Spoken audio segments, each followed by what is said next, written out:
Have you been wanting to make a terrarium in a jar but you're lost on where to start? If you haven't, maybe you will after this video because I'm going to be walking through exactly how I made this jungle ecosystem in a jar with a mini bridge and a variety of tropical plants. Let's get straight into the build. For this terrarium, I'll be using a large cookie jar that I picked up on Amazon for £9. It will work well here because of the wide opening on the top to easily slide in Hardscape. It also has a clear front so that we can see in easily, and it's going to be tall enough for all the layers that we need. The first of these layers is going to be the drainage layer, which will ensure that excess water won't sit in the soil, giving it a place for it to go. For the drainage, I personally use lacquer because it's lightweight, making my terrariums easy to move around. It's also porous, so retains water well, and it can be cheap if you purchase a big bag like I did. However, if you're on a budget, this can be substituted by small stones from outside or gravel. On top of the drainage, it's a good idea to add some sort of barrier to stop the substrate from falling down into the cracks. And for this, I'll be using window screen mesh. This is because it allows water to pass through easily while still blocking substrate from falling through. Speaking of substrate, I'll be using my own mix, which consists of 2 parts cocoa fibre, 1 part worm castings, 1 part sphagnum moss, and 1 part lava rock. This creates a solid growing medium that's well draining while providing sufficient nutrition for the plants. I've created a slope in the substrate here, and note that I've made sure that the seam running along the edge of the jar was not visible from the front. For the hardscape, I wanted to use these pieces of dragonstone to create 2 cliffs with a valley in the middle. To connect them, I'll be using this bridge. It's worth playing around with the hardscape until you're happy with it because it is hard to change later. To secure the bridge at one end, I'll be using silicone, which I covered with smaller pieces of dragonstone and dust to blend the bridge into the rock as if it were joined together.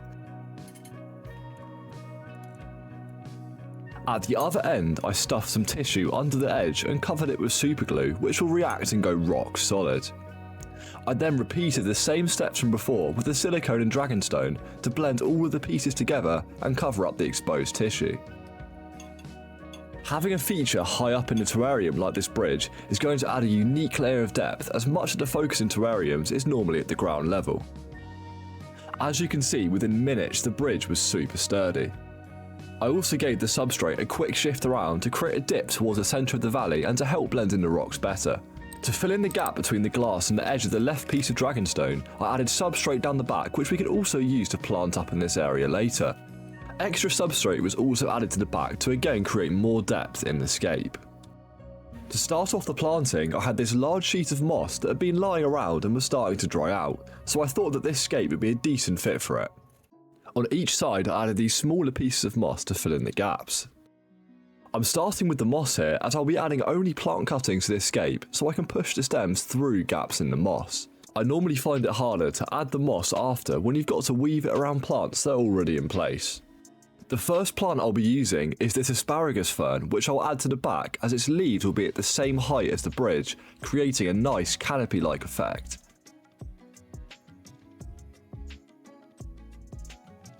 I'm now going to start adding all of the cuttings to the floor of the terrarium. I'm using a lot of different cuttings here, and I'm pressing the stem into the moss where it will root quickly. I've gone for quite a densely packed approach here to try and make it look like an overgrown jungle floor. This is perhaps slightly more dense than I normally would go, but it all depends on what look you're trying to achieve. I'm trying to add taller cuttings to the back and shorter cuttings to the front so that they won't be blocking each other. Using long tweezers can help press the stems of the plants down into the soil without them breaking. The terrarium was now starting to take shape with most of the planting done.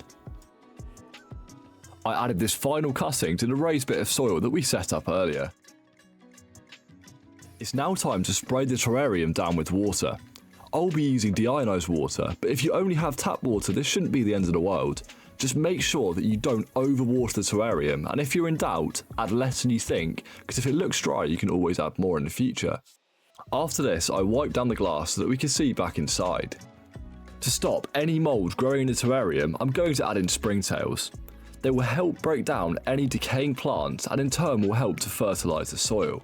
I'll be making a video on how to set up and care for springtails soon, so stay tuned for that.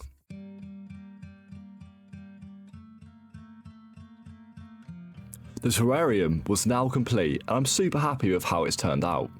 I love the dense carpet of plants across the bottom and the bridge stretching throughout the canopy. If you want to see me create a forest floor terrarium and learn how to make your own custom tank, click on this video next.